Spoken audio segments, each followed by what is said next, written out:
Hey folks, today's story unfolds in Texas, where Catholic nuns and their bishop are locked in a dramatic feud. The nuns have banned their bishop from their monastery, citing spiritual safety after allegations of misconduct and interference.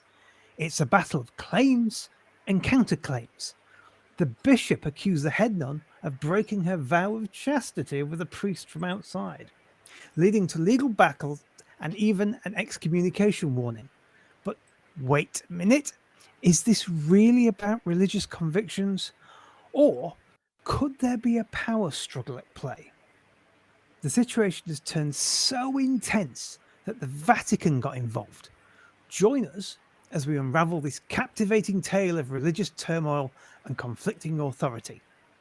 This article is from Sky News entitled Catholic Nuns Banish Texas Bishop and Accuse Him of Spying in Row Over Chastity by Michael Drummond, published August 23rd, 2023.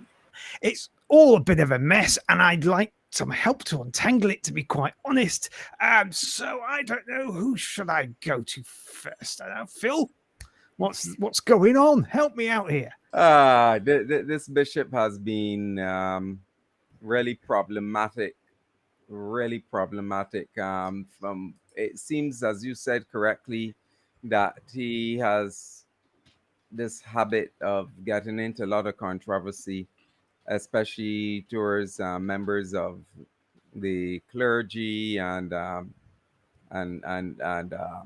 with persons like the nuns and so. He seems to have a habit. I'm punning on the word habit of removing priests and nuns, and he seems to do it without evidence, because this is they're claiming he has no evidence, and apparently he had removed a priest named Reverend Kurtman before having any evidence. So I don't know what is this bishop's problem, a serious problem. And apparently, in the case of Reverend Kurtman, it seems as if Reverend Kurtman was about to call out another priest, expose another priest for despicable sexual behavior. And this bishop came in and bring some accusation against Reverend Kurtman. And and the lawyer of Reverend Kurtman sent a letter to him telling him that telling the bishop that there's no evidence of what you claim Kurtman to have done.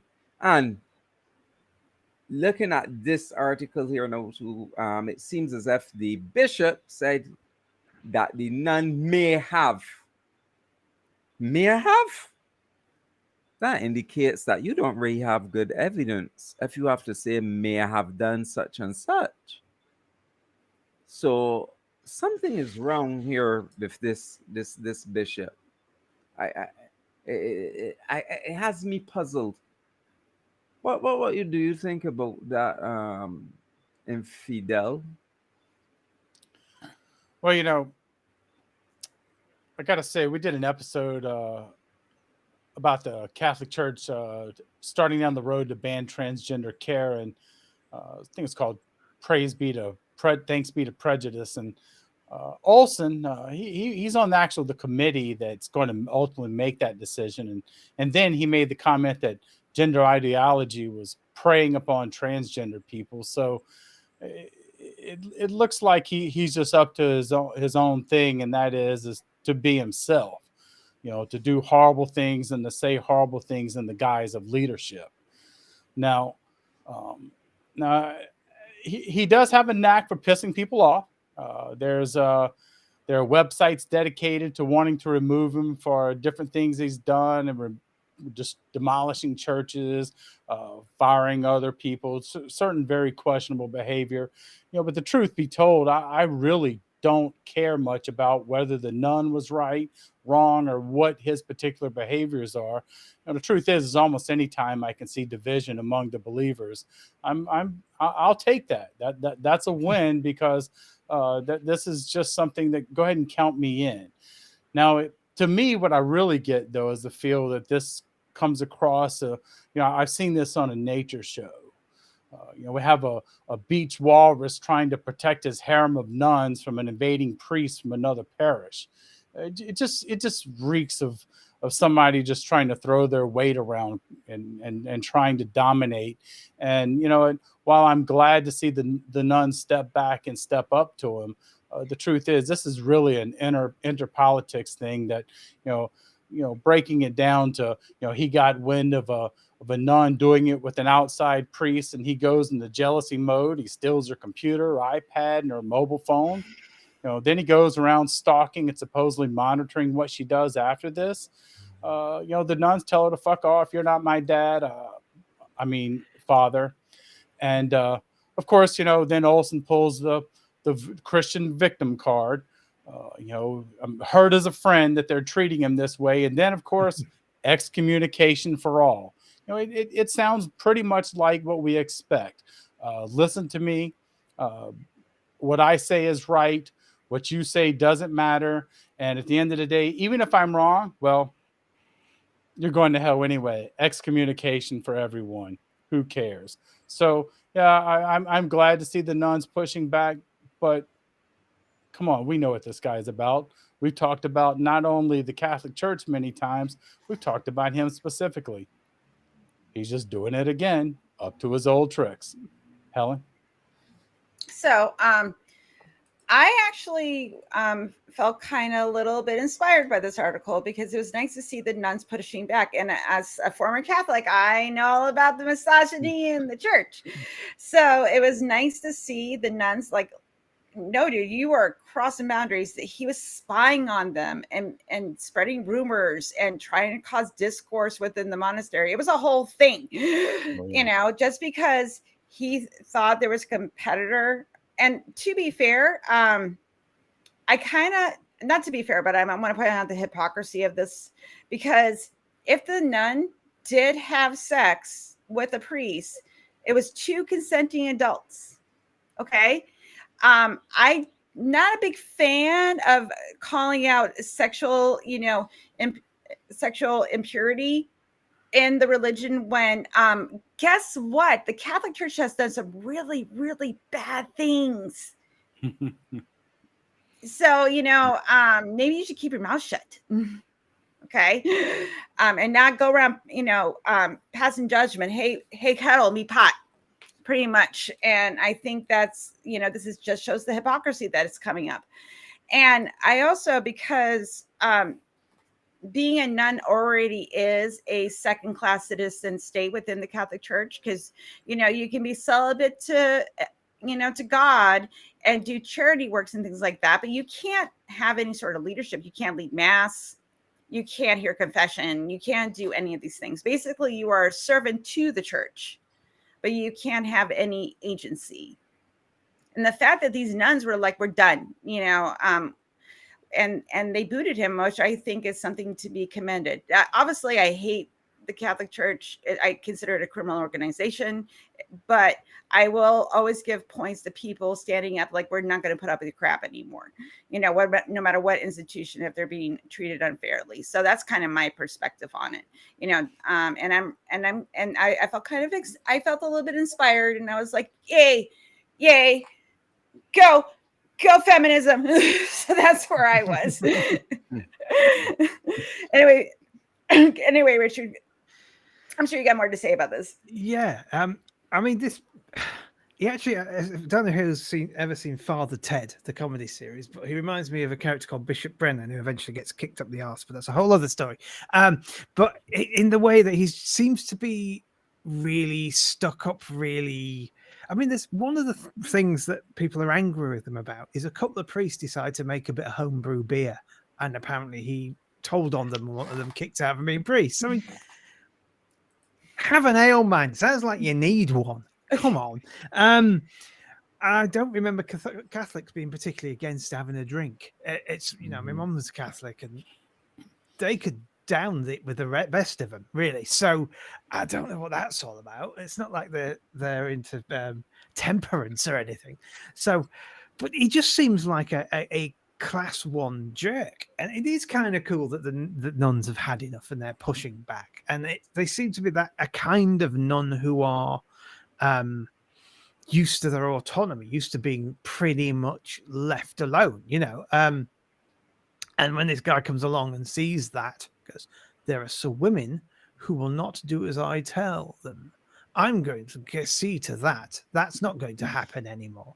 And so one of them apparently has a sexual relation with someone, because this guy seems, as is famously said by Stephen Fry, that to the Catholic Church, sex is a bit like food. It's exciting, it's tasty, it's wonderful. And you have too much of it, it can be really, really bad. And that's Catholic Church's attitude to sex. They're just too much of it. They just think it's bad, and it isn't. And he's a classic to me. If you were to ask me to draw and write out what I would think a Catholic bishop would be like, I reckon it'd be exactly like he is. He's just trying to be this version of a bishop, and I can see him screaming and shouting and run along with a nice purple outfit with the gold bit in the middle, just to make himself look even more powerful. Screaming, running towards these nuns, going, "How dare you!" And then just get out of it, which would be great. But I don't know what his problem is. But again, it just shows you that even within the same religion, people are constantly disagreeing with each other. They just can't decide what their dogmas are half the time. So maybe they should just let them go. And no, that's not going to happen now, is it? Yeah. Phil. I find sometimes these churches and church organizations do not follow basically what their holy book prescribe of how to deal with such matters. And I've not stoned anyone yet. Because in the scriptures, their scriptures in Matthew 18:15-17, Jesus said, if your brother or sister sins, go and point out their fault just between the two of you. If they listen to you, you have won them over.